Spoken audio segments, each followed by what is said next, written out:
Welcome back to the Chow Time Pod. It's your host, Red. I got a video today from Courtney Ryan. The question is, why are there so many single women now? Why? Everything is better, but yet so many more single women. Let's see what Courtney has to say. All right, it's time to get to that chow. It's chow time. Hi everyone, welcome back to my channel. If you're new here, I'm Courtney Ryan, and today we're going to be reacting to a TikTok video. I've seen actually a lot of videos from this creator, and I tend to like the majority of what she says. I think she tends to be a really great influence for women over on that platform, and she has a lot of followers. So let's watch it, reconvene, and we'll talk about what I think per usual. Let's talk about 3 possible reasons why you're still single. Number 1, you're not single because there are no good men. You're single because you haven't met enough men. Some of us are lucky enough to find the right guy in the first few tries, and others, like myself, need to go on about 200 first dates in order to find our husband. Yep, I went on about 200 first dates in my 20s because I knew that every wrong date led me closer to the one that mattered. Number 2, you're prioritizing everything else besides dating because the movies have told you that the right man will just fall into your lap. The right man can't find you if you never leave your house. Sure, timing is important. Same thing for men. You're never going to get women if you never leave your house. You're never going to do that. You're never going to get what you want without going out there and doing it. This applies to men too. But you also have to put yourself in a position to meet the right guy at the right time. The 2 most important decisions you'll make in your life is what you do and who you decide to do it with. If your goal in life is to find a life partner, you need to start looking at dating as another career and not ancillary to your actual career. I really hate that they just talk while doing makeup. Like, I really don't want to watch them doing makeup. Like, it's like, you're showing me like how you're lying to me looks wise right in front of me as you're trying to teach me something or like tell me something. Because the things we prioritize end up prioritizing us. Number 3, you're wasting your time holding on to hope for a guy who's almost perfect but whose fatal flaw usually involves him not wanting to commit to you. And you think if you just give him enough time to find himself, he will eventually find a way to commit to you. After all, you've invested so much time already, and what a waste it would be to let it go. This is the sunk cost fallacy holding you back. The time is gone, you'll never get it back, and the more time you sink into the wrong relationship, the less time you'll have to find the right one. Above all, maybe you're still single because deep down you want a partner but don't believe you deserve the one you want. And there's nothing like the fear of getting rejected by who and what you want that keeps you from going after your dreams. Because doesn't it feel safer for your ego to not get what you want because you've convinced yourself you don't want it than to get rejected by something or someone you fought for? But just remember that the things worth having in life... This, again, somewhat applies to men too. Somewhat applies to men too. Life are the things worth fighting for. So fight like your life depends on it, because you know what? It does.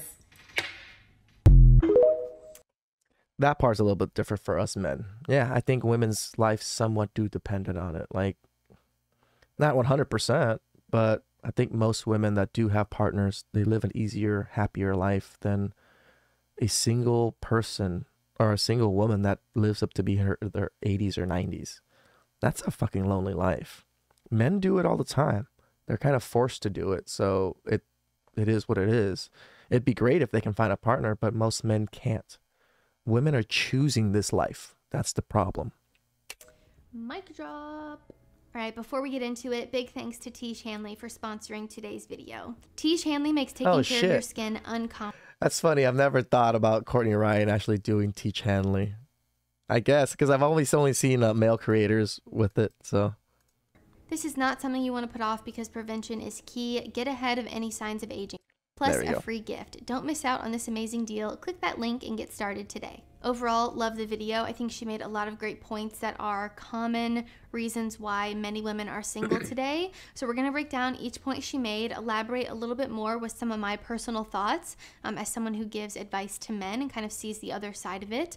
I'm also going to add in my own point or two at the end because I think there are some other reasons why women are single too that were not mentioned here. So the first one is you're not single because there are no good men. You're single because you haven't met enough men. And obviously my audience is mostly men, so I thought it would be helpful for you guys to hear, why women are single. I think a lot of times you get bombarded with what you're doing wrong, why you're single, what, men are doing that is the problem. Sometimes it's helpful to hear the opposite side and see, things that are maybe out of your control or things that women are doing that are, contributing to the singleness all around as well. So her first point was, you're not single because there are no good men, you're single because you haven't met enough men. I have to agree with this, and I think this is a great message for women because this no good men thing I find to be very harmful. for both men and women, and clearly not doing anyone any favors. And more importantly, completely untrue. Yeah, I 100% agree on the other side, where there's no good women in the West. Like, I disagree with that. If there weren't any good women in the West, men would not be getting married in the West and still having successful lives and still having successful marriages. You know, yes, it's rare than before, but there's still good women out there. And I hate the narrative that there's no good women left in the West. Like, yes, if you want to move overseas, nothing wrong with that. You want to just opt out of the game, nothing wrong with that. But to say there's no good women left, that's part of the problem. Just like how women say there's no good men or all men are trash. It's the same narrative, just the flip to the other way. So the more we push that no, there's no good women, more men are going to be going more MGTOW and more passport bros. Nothing wrong with that in a sense, in my opinion. But it's also less men that want to be in relationships, that want to build relationships and want to build families in the West. And that, you know, further progresses the West into a downfall. I love the country. The country has provided me a lot of means. It provided my family a lot of means. We came from a war-torn country, you know, like where there wasn't food. Like our farmland was destroyed.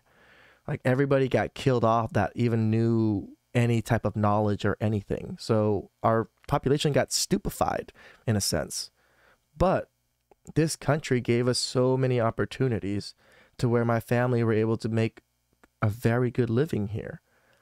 I don't want to see it go to shit. And I don't want to I don't understand why people talk so much trash on the West or like the US itself. Yes, how everything is going is probably shitty. And yeah, it has dramatically fell from grace, but it is still better than most countries when it comes to opportunity and the ability to be able to grow and provide for your family. That I still agree with, that the U.S. is still one of the best. So let's unpack this. And while we're on the topic, there are so many good men out there, but if women keep telling themselves that there are no good men, they'll eventually stop trying and looking the same way that many men have done.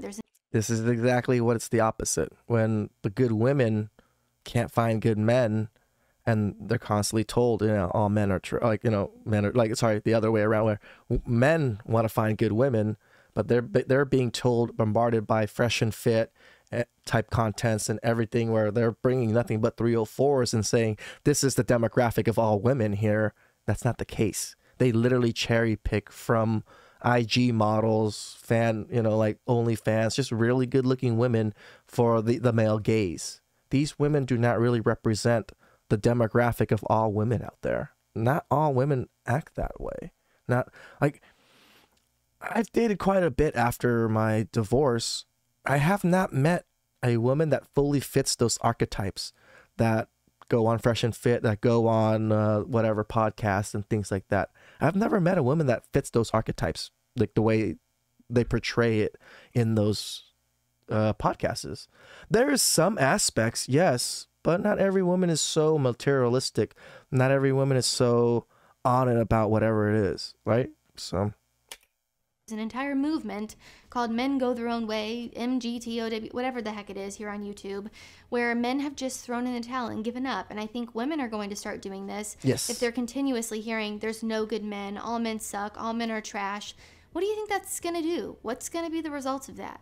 Nothing good. And I would say the same thing to guys who say there are no good women or all women suck. All women. I love that she also went through that point too. Men are this, all women are that.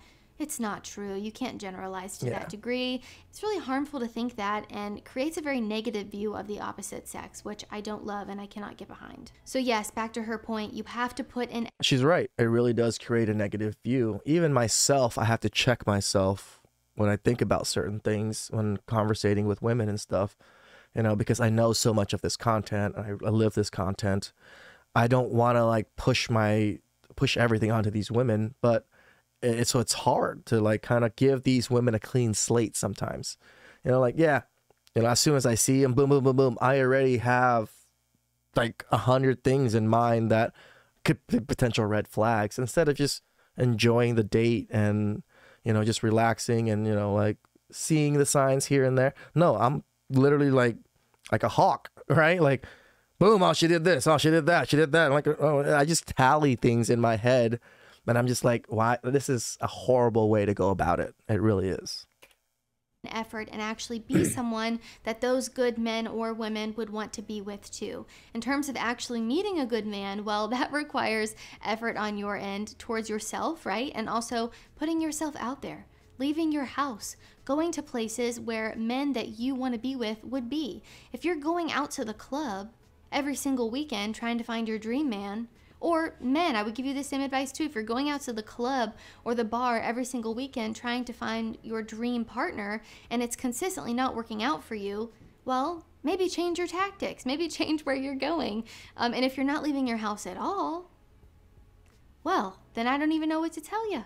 Women have much more luck on dating apps than men do, so I would give you guys completely different advice here. Most women I know have met their significant other on a dating app, so I think... Yeah. Actually, a lot of women have, and a lot of people that are married within my ages or a little bit younger met through Hinge. Hinge is actually a big app that people get married through, which I'm really surprised. Sure, from the comfort of your own home as a woman, you could still find a great man, but the same is not necessarily always true for men. I think men have a much harder time on dating apps. Actually, I don't think that. I know that, given these statistics, the amount of men and women on the apps. And then I hear people say things like, well, there are no good people on dating apps. Also not true. There's a lot of introverts on dating apps. I'm an introvert. I don't personally go do a lot of things, so I found that the apps worked really well for me. But for men, find good hobbies. Like, I don't want to, like, I bring this up with quite a few. Salsa dancing. If you go to a salsa dancing class, there may be a few guys there. Maybe. But there's going to be a shit ton of women. And guess who these women mostly likely have to partner up with? You. Right? As long as you're trying and you're, like, enjoying yourself, like, I think dancing is very enjoyable overall. Like, I'm shitty at it, but, you know, even if I'm shitty, like, as long as you're having fun, like, enjoying yourself, the woman on the other side enjoys herself too. And salsa is a very sexy dance, a very fluid dance, right? So women love it. That's one of the easiest way to probably find women. I don't know how I'm going to say good women, but just women in general, like, classes like that where women dominate that class, but yet they need a male partner. There's not enough male partners that are signing up for these classes. So you're almost guaranteed to interact with women, like, very closely. Then helps break the ice a little bit. You get to watch women dance, you know, like, and see the moves. I think it's a wonderful way to break a lot of ice for a lot of men, is dance classes, or like just simple type classes like that. I play a lot of tennis. I bowl a lot. I go bowling, and there's actually a lot of young people that bowl now and women that bowl now.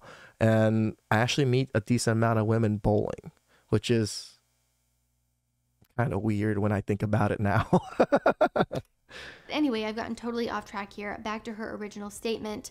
Yes, there are good men out there. The problem is not that there are no good men. It's either where you are trying to meet these men or the fact that you are not trying at all.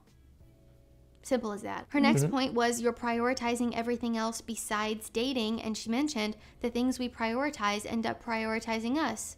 Amen, sister. If something is important to you, you have to make it a priority in your life, dating included. She also made a really great point at the end of the video that I think ties in here perfectly of, you know, isn't it easier or safer for our ego to pretend that we don't want something that we don't already have instead of actually working for it or getting rejected by that thing that you do want? And I think that right there perfectly sums up this independent boss babe that doesn't need a man phenomenon that's I think it also sums up the generation where, you know, don't work. You shouldn't have to work hard to get the things, the great things in life. It should have been given to you because you lived your life, and you shouldn't have to work hard for things. Like, I think this generation feels that way, men and women. But when women, it's a little harsher for women just because the dating market works really harshly when you think that way. Happening. You know, there's obviously more to it, but I think that was a really great little statement that just ties in so perfectly here.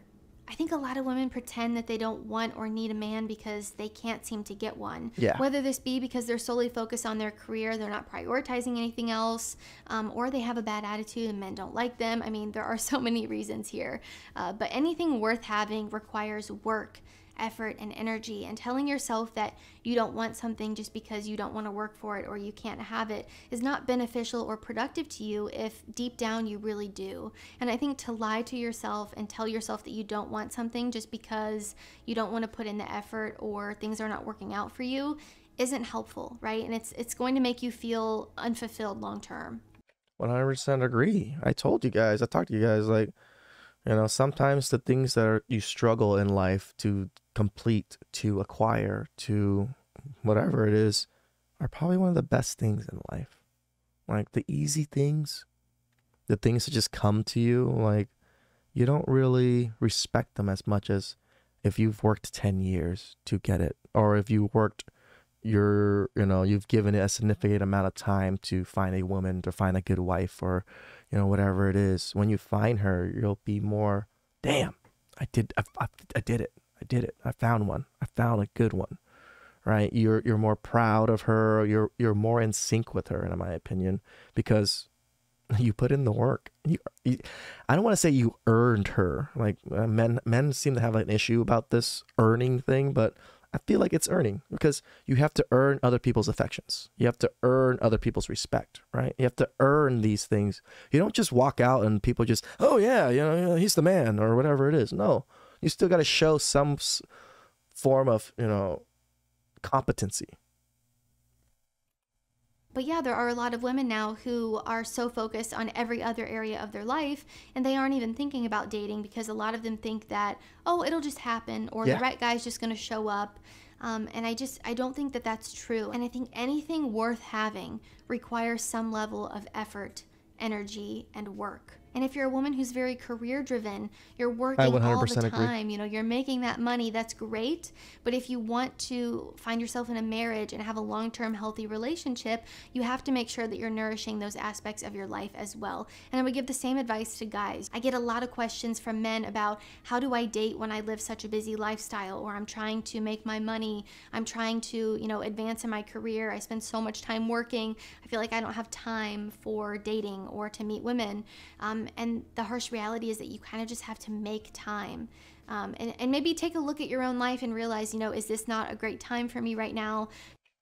This is the saying, if you truly want something, you'll do it.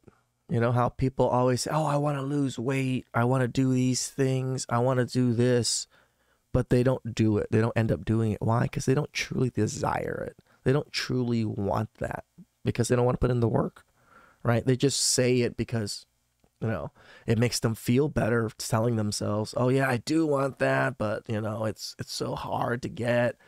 But it just puts you down to not want to put the effort even more. To be spreading myself thin and doing all these things, you kind of have to look at your own situation and evaluate that, and really, trust your own judgment there. But I do think if you are someone who wants to be in a long-term relationship, you want to be in a marriage, you want to have that life partner, you have to be willing to put in the work, even if you are busy. You know what? I met some women that I told them, oh yeah, I want kids, I want to get married. And they're like, why do you need to get married?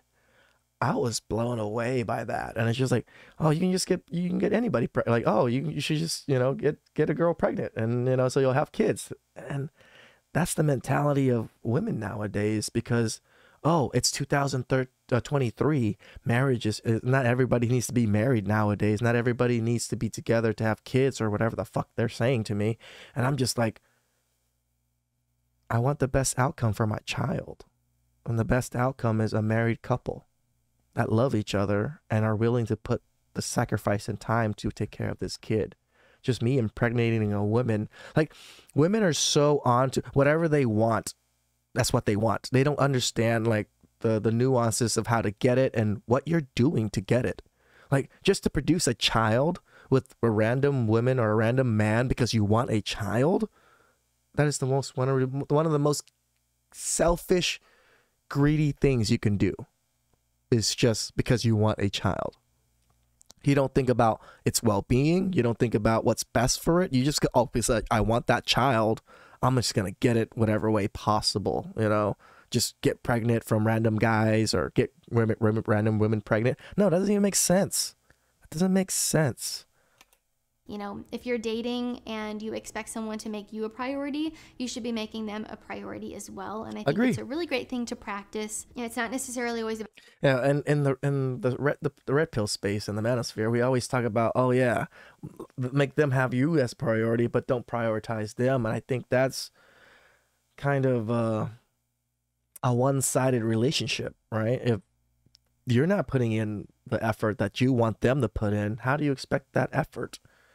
This is the part where we always tell women, treat men, or treat men the way you want to be treated, or do the things that you want to be, how you want to be viewed, and it's the same thing. It's about having time. It's about making time. So however you have to go about doing that, but yes, you're prioritizing everything else besides dating. I think is the case for a lot of women for a multitude of reasons. The next point was you're wasting your time holding on to hope for a guy who is almost perfect, but his fatal flaw is not wanting to commit to you. I think we can all see the issue there. Yeah. You cannot change someone, and you shouldn't stay in a situationship waiting for them to wake up one day and decide they want to commit to you.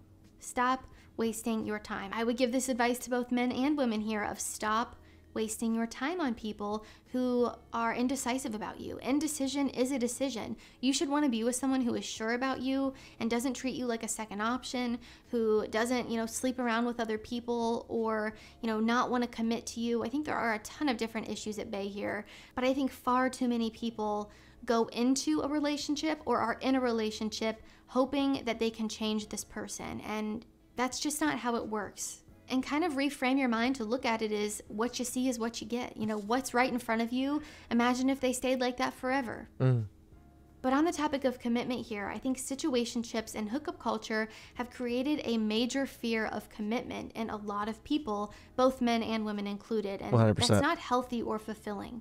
If you're someone who values commitment, do not accept any less than that. Don't stay in a 4-month situationship hoping that one day they'll wake up and want to commit to you. And for the men watching, don't waste your time chasing a girl who has made it clear that she is not interested. If she wanted to be with you, she would. If she wanted to talk to you, she would. Really start watching what people do instead of what they say, and you will see things so much more clearly. And that right there, my friends, is what we call having standards. Focus on the real standards and the foundation that your relationship is built upon, like shared values, morals, life goals, the things that really matter here. Not how tall someone is, not how much money they spend on you, which leads me to my next point that I'm throwing in here and adding because I think it's important. Another reason why I believe women are single is because of unrealistic expectations and this idea of perfection. Let's cut the crap with the almost perfect language, because that right there is another reason why women are single. No man is perfect. No woman is perfect. Every single relationship is going to require some level of compromising. Every single relationship has its flaws. Nobody's perfect. No relationship is perfect, right? That's life. Nothing is perfect in life. Why do you expect a perfect man or a perfect woman? It just doesn't work that way. The idea that someone should be perfect, the illusion of endless options, and waiting for something better to potentially come along is keeping so many women chronically single. And what has perpetuated all of these ideas? Social media, dating apps, Instagram, TikTok. If you are so quick to write someone off over minuscule things that truly don't matter at all, that signals to me that you're actually emotionally unavailable and nowhere near mentally ready or capable of a healthy relationship. And I think this is a state that we find so many people in today. I think as a society... Shit. I'm somewhat in this state now that I think about it, because I said when I date women, I'm just like tallying things in my head that they're doing wrong. So yeah, I guess a little bit of a food for thought for me right there. We focus on so many things that just truly don't matter. And I think women are really getting standards and preferences mixed up because of all of these ideas and all this content being made on social media telling them that they should not accept a guy who doesn't fly them out or buy them designer stuff or make $1 million a year. Like, it's just getting so ridiculous. and it has completely made us focus on things that actually don't matter at all. Yes. Does a man being financially independent and stable matter? Yes, absolutely it does. But that does not mean he needs to make $1 million a year. Nope. Or buy you designer handbags. Yep. Okay? Like, let's cut the crap. I've reacted to so many videos that fall into this category here of perpetuating this idea of, unrealistic expectations, perfection, a man treating you like a princess, and if he doesn't, then he's dusty and he sucks. A guy who doesn't make 100K sucks. I mean, I've really seen it all. The ick videos where they're saying the way that a guy scoots into a booth or took a photo made them not want to talk to him anymore and made them not like the guy anymore. If we are nitpicking people to this extreme and focusing on all of these factors that don't contribute at all to a long-term... Okay, I'm wrong. I don't nitpick like that. I literally tally like behavioral problems, like, oh man, she doesn't want to like do certain things, or like she'll use her hands in like a very fancy restaurant to grab like food, and like when it's not a hand food, I'm like, oh that makes me look kind of bad. So things like that, but not so much the way someone scoots or anything like that. So term healthy or fulfilling relationship, we're going to end up with a lot of single people, a lot of sad people, a lot of people who will be consistently disappointed, and it's not going to be great. And I just hate to see it.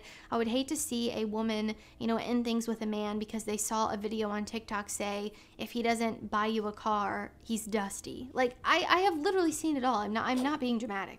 I just think as a society, we're teaching women to focus on the wrong things. So when I see a woman giving great advice and, really being a good role model, I like to highlight that here too. I do Especially the same. so you guys who watch me can see that there are other great women as well. If you're only... That's exactly why I do it. And that's exactly why I do it. This show, like, hey, some of them, you know what? Maybe grifters. I'm not saying that they aren't. And some of them actually genuinely care. Courtney would be one I think that genuinely cares. Like, she has a great fiance. She lives that life. She's, she does the things that she says that she does. I mean, she speaks about, right? And I like that the women's view is a lot more soft than the red pill men's view. We're very harsh about things, just because we kind of have to be. And it makes sense. But when you see the other side of a woman speaking about these views, this is how it should be. Like, and this is where I have a little bit of issue with Pearl, because she literally just says what men say, and literally is like a man speaking those talking points, where Courtney is using her own logic and her own reasoning and going through these types of talking points, but they're not the same they're the same subjects, but she doesn't use the exact same talking points, right? Only seeing crazy, unrealistic content or podcasts who always highlight really poorly behaved, that's not the problem. The greatest women, you're going to think that's how all women are. And it's just... That is the big issue with these podcasts is that I'm seeing is they literally highlight and bring on the women to make men really think that this is all women out there. A lot of men are really thinking that the people that go on Fresh and Fit, the people that go on Pearl Show, the girls that go on whatever podcasts, that those are the demographic of women that are everywhere. And like they're 90% of women. No, they're probably maybe like 20 to 30% at most. Like, yes, if you live in a major city and like major college towns, the concentration will be higher. But there's a lot of places where this doesn't happen as often. Just not true. So I always like to react to videos where a woman is, giving great advice to other women specifically. I think it's really important for men and women to have wonderful role models who set a great example and actually say things that matter, instead of 100%. I want to be a good role model. I may not be the best, but I at least want to be a somewhat good role model if I have people watching me. This is where the issue I have with Fresh and Fit. Like, I don't see them as a good role model. Again, I kudos to them. They've created amazing things. I'm sure they've helped out many men too. But I can't get behind their messaging when they're doing things like they've been doing, like my last few videos. It just doesn't scream a leader of men to me. And when men follow this kind of lead, it pushes men more and more towards that extreme side, in my opinion.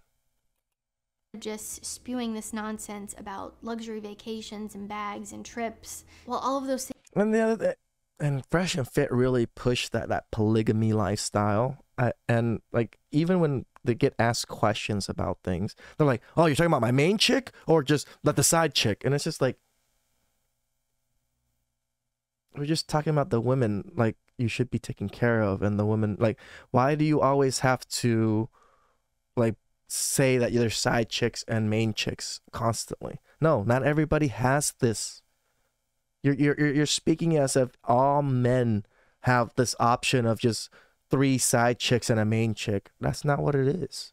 Men are asking genuine questions about their partners and how they should, interact with their partners, and you're saying, well, if they're your main chick, this is what you do, and if they're your side chick, this is what you do. So you automatically are saying that men should automatically have side chicks, and you treat them differently. But a good value man, even if he had a lot of women, he would protect kind of all of them if they were under his umbrella. Just how I view things. Things are privileges and wonderful to have in life. They are not a necessity. Nope. And certainly not a requirement of a healthy relationship. And I'd love to hear from a male point of view what you think some other reasons are why women are single. Also, why men are single. What I don't want to see is you being hateful and bitter in the comments, talking about wine and cats, and just being a meanie, okay? We don't need that here. This is productive. This is healthy. We're trying to help each other. Guys. We're trying to come together as genders to make things better. That is what we're doing here. We're not going to be hateful and bitter. I don't have time for that. You don't have time for that. If you have time for that, get a life. Yeah. But there's certainly some overlap with the points I mentioned, but I think there are also other reasons for men that don't necessarily apply to women. And I'm going to do an entire video about that soon. So it would be helpful for me to hear your perspectives too, since I'm a woman and most of you who watch are men. So if you like this video or found it helpful, be sure to give it a thumbs up and subscribe to my channel to be in the loop for when I release new content. Man, I really enjoy Courtney's content. Like, to see that feminine side of things and that feminine view and that feminine, like, talking points are a little bit better. Not feminists, but feminine, right? Because it's the exact same talking points in a sense that Pearl and the Manosphere does, but it's through the woman's eyes. It's through how she interprets it, instead of Pearl where she just regurgitates what men say. So that's it. I mean, I'm not really trying to talk shit on Pearl. She created a pretty powerful podcast, a powerful machine, kudos to her. But I think Courtney is actually truly helping people much more than other content creators. So please like and subscribe down below. I'd really appreciate that, and I'll catch you guys next time. Ciao.